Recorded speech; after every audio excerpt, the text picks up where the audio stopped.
Well, I know that some watch like, oh, so Gigi trades now. Well, not really. I thought that all I needed to maybe be like Kemi Otedola or Elon Musk and all the big people was to get a job. But shocking, it doesn't work that way. Come on, it's just to keep your money. Welcome to the Glory Inspires podcast, where God inspires God's glory to inspire you. Hi guys, welcome back to the Glory Inspires podcast. I'm Gigi, your host, and I'm super excited to be back here. Yes, it's always an exciting time for me because someone's probably wondering why she was so excited to be back here. It's always an exciting time for me to come back here and have a conversation with you guys. So yes, I'm super excited to be doing this again. How has the month been for you?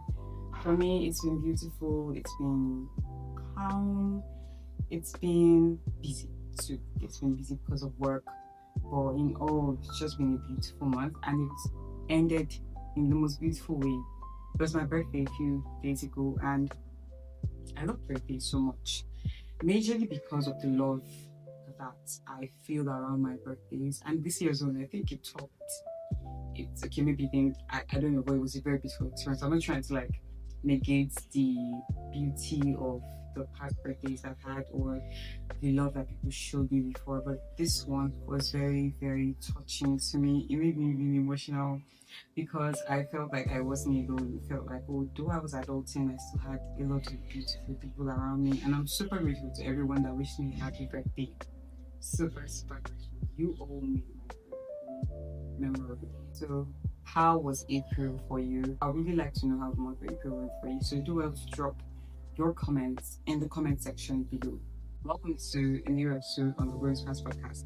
It's the 5th episode in the 3rd season, and this is a part that I love doing every single time. If you're new here, welcome to the Inspired Tribe. We're super glad that you found us because here you'll be inspired. Do want to subscribe on Spotify, Apple Podcasts, or YouTube, depending on the platform that you like to listen to podcasts on. Trust me, this one is not the podcast where we do Aspire to Maguire and all those things that y'all don't like. It's a place where we have honest conversations, where we explore and inspire each other to live intentionally, because life was made intentionally. We were made to live life by design. That's the best way to live. And so this platform is really all about that, inspiring you to live by design. So if this is something that you want, which by the way I think you should, then make sure that you subscribe on Spotify, Apple Podcasts, or YouTube so you don't miss out on episodes, and make sure that you hit the notification bell if you're watching on YouTube so that you're always notified when there's a new episode. Alright? Let's put that head again. Welcome to the tribe.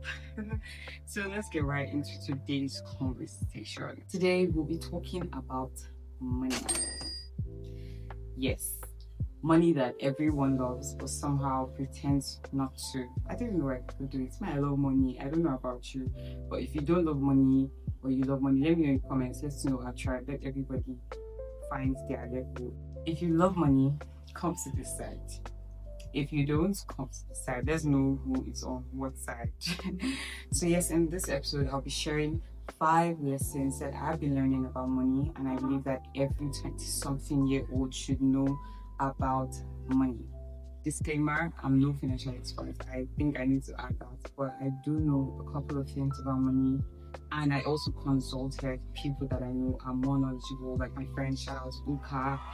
Yes, I had to consult him. Also, I attended a conference, or was it an event? It's called an event, sometime last month, where they talked about money, finances, and trading.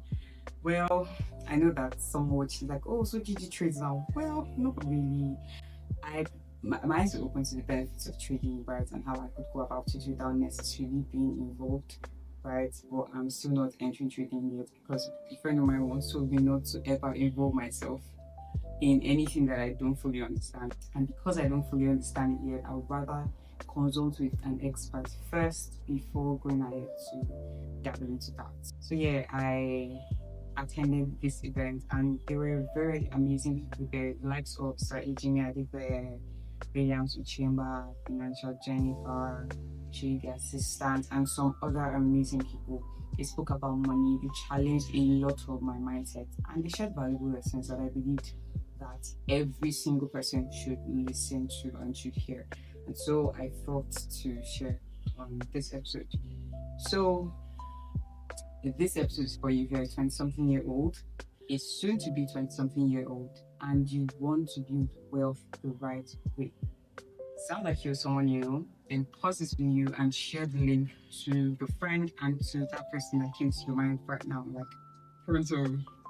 While you're there, make sure that you grab a snack, a drink, your AirPods, and whatever you need, and let's get right into the episode. So before I go on to share 5 money lessons that I believe every 20 something year old needs to hear, there are certain money mindsets that many of us have that are actually holding us back. There's actually one here, don't worry, get out. Let you know the mindsets that actually hold me back, but I know that the majority of us actually have these mindsets. The first one says, I have to hustle to make money. When people speak of hustle, it speaks of suffering, like grinding to a point of exhaustion. You know, people do anything and everything just to make money, just to get the bag. Like it's commonly said. But in actuality, that is not perfect design. By perfect design, we're going to need to chase money all our lives and all our days, just go on an endless search of money like it's something that is lost. Here's what nobody tells you. The people who build actual, lasting, real wealth, they don't just go on working hard, they work smart. They build systems and they rested when they needed to. Because when you work too hard and you're exhausted, you're too tired to think things through. And so when anything comes your way, you take it without thinking of the repercussions and thinking of the benefits, if there are any. You just go on to do these things without thinking about them because you're even too tired to pause and reflect on actually what you can. The hustle culture is not the way to go. The hustle mindset is not the way for you. It looks cool actually, and I think the pressure is more amongst guys where they say any guy where they sleep or more the guy they use guard, those kinds of things, and also make some stuff like those things they are not the way to build wealth. Actually, you might make money from them, but many times you end up too exhausted to even enjoy the money that you hustled for. So that's the first mindset that is holding many young people back. The second one is I'll start saving when I start earning more. All of you in this category, come and join the line because I was here before. Actually, I used to think that I needed to have more money to save. Thank God for my brother because he saved me from this one.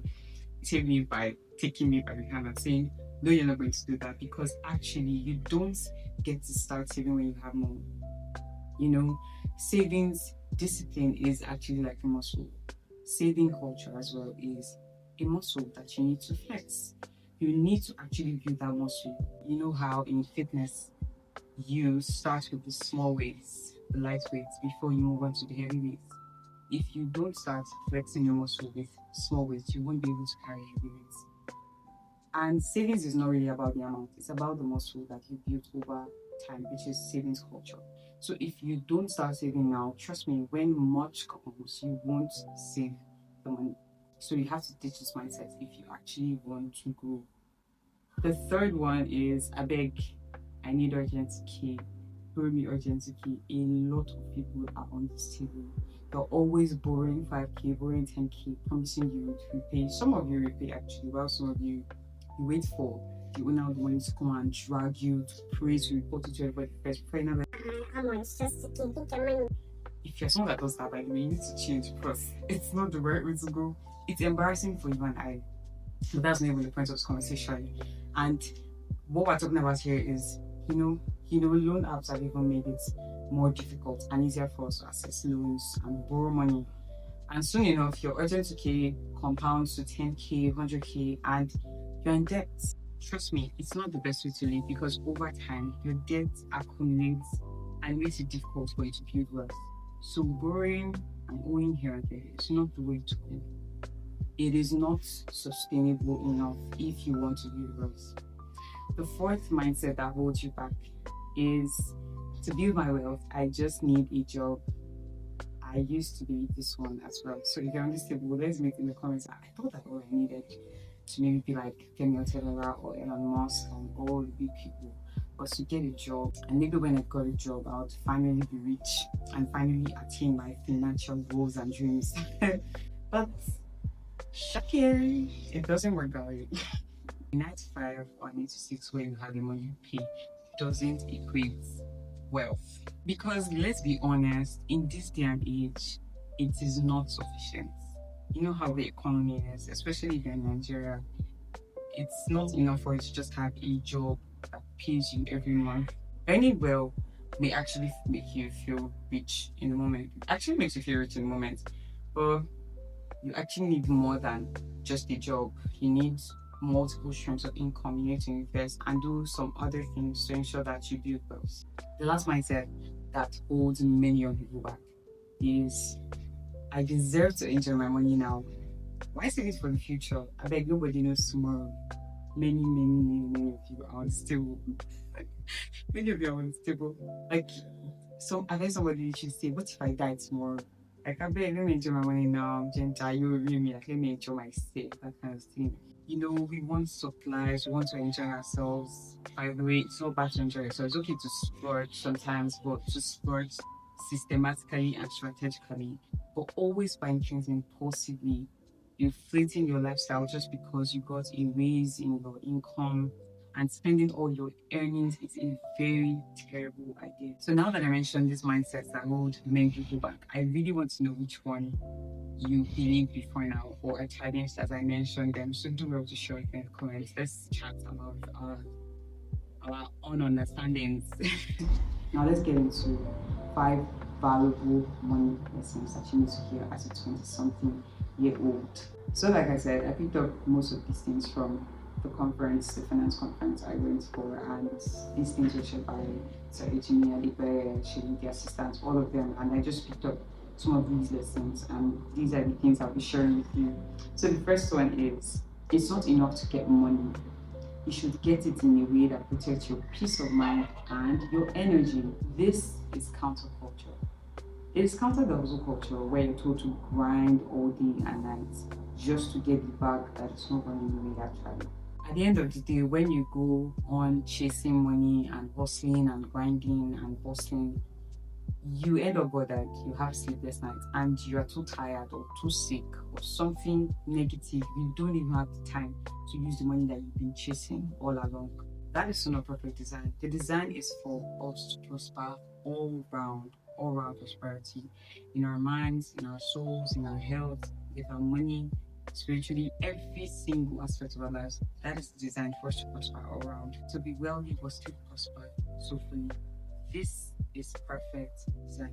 Number 2, saving and investment is never too early, and it is definitely not a waste of time. You might think so to start now, but now is actually the best time to start saving and even more so saving culture.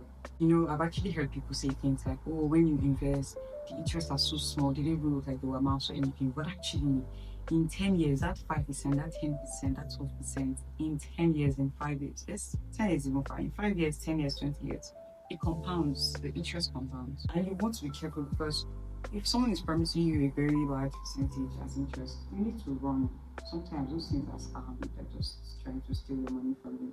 So you have to be patient, you have to be consistent. That is when it begins to pay off. Number 3, money flows in the direction of value. You know, there is something you can offer. I know you'd say, oh, I'm not making money yet, I don't know how to make money. But the truth is you have something to offer. It could be a problem that you have the solution to. It could be a skill that you could monetize. It could be an improvement that you can make to something that already exists. You just need to sit with yourself and genuinely ask, what is this problem that I have the solution to? What is that thing that is already existing that I can improve on? What skill sets do I have that I can monetize? In essence, what value am I capable of creating? When you discover these things, actually sit down and brush them up. You might need to pay to get better at that thing, or you might need to pay to get a course. Whatever it is, make sure that you build yourself, become an expert in that thing and leverage it. Which brings me to the next lesson. Learn and master a high value skill. We're in the 21st century and the world is really tech driven. right now. I and my friend Luca talk more about this in an episode called Smart Money News. I'll link it in the description below. So check it out, and also make sure that you're following us on our socials, because this month we're focusing on the theme finances and money. And at some point this month, we'll share some high value skills that young people can learn and also monetize. But really, there's so many opportunities around in this tech-driven age. So many beyond conventional job roles like medicine, engineering, all those things. They are actually a myriad of skills that you can learn and earn from.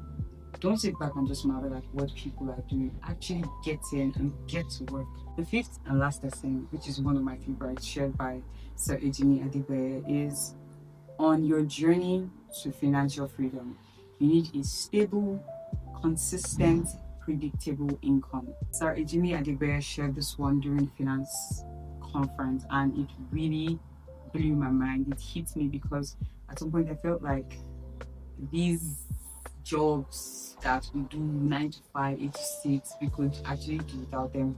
But they provide a sense of stability actually, because you know every month you're getting a particular pay and you can plan ahead. So he's saying if you want to achieve financial freedom, you can't just rely on the spontaneous gigs you get from graphics design or whatever it is that you do, maybe editing, whatever it is. You can't rely on just that. You actually need to have a stable, consistent, predictable income. And he also said you could either cut down your expenses or increase your income. If we're being honest with ourselves, there's so many things that we spend on that we actually don't need. And we don't know because we don't even track these things. If we just sit down honestly with ourselves, evaluate our spendings and income, would actually be better people. I really hope sharing these lessons with you have been beneficial so far. I hope one or two or three or all of the lessons have inspired you to take action today. At this point, I believe it will benefit you greatly to know that when it comes to wealth, there are various dimensions and money is just one of them. Wealth is actually multidimensional. There's relational or people wealth, there's emotional wealth, there's physical wealth, that's your health, and so many other dimensions. So while you work towards getting money, ensure that these other dimensions are flourishing as well. Ensure that you're not chasing money so much that you're losing your mental health, that you're losing your sleep, that you're losing your values and your humanity. And to you who thinks you're starting from ground zero, you're not. Nobody ever starts from zero actually. Because again, when it comes to wealth, there are 4 currencies that you need to create wealth. And my friend Uka has broken them down with an acronym called MEAT, MEAT, but not just the actual MEAT, MEAT. M for money, E for energy, A for attention, and T for time. MEAT. So you see, money is just one of the 4 currencies you could use to create wealth. If you don't have money, you can use either energy, attention, or time to get money. When you think of it this way, you move from I don't have anything, how do I make money? So I have these 3 currencies. How then can I use them to make money? You see. Now let's do something fun. Shay, the assistant, did this during the finance fest, and the woman went up in laughter and then came down in silence because everyone realized the gravity of what was being done. But actually, it's fun at first. So now open your accounts and check your balance. Now look at your last 10 transactions and answer yourself honestly. Does this look like the life of someone surviving or someone building wealth? You don't need to answer, actually. You don't need to answer. It's just something that you do in your space. Let it inspire you to take action in the right direction. If you're on the other side, which is surviving, you need to become someone who is actually building wealth by making the right money decisions and having the right mindset, because your mindset make or mar you. I hope you've been inspired. Thank you so much for watching. Thank you for sharing your thoughts on this episode and the previous episodes as well. Thank you for engaging with these videos and sharing your feedback. I really, really love and appreciate every single one of you in the Inspired Tribe. Thank you. And I just want to ask for one more thing. So some of you actually watch these videos, you've been following the podcast for a while, but you're actually not subscribed on YouTube. What that does is it reduces our chances of getting to the right people that need to see these videos, which are people like you and me. So if you're not subscribed, please do well to subscribe to the channel so that YouTube pushes it to more people that need to see our videos. Also, if you found this video helpful and you've been inspired, do well to share with your friends, share with your loved ones, share with everyone that you feel needs to know more about money and act better with their money. Thank you. Don't forget to follow us on our socials and join the conversation at Glory Inspires on IG, TikTok, and Facebook. Till I come your way again, I remain Gigi. Bye.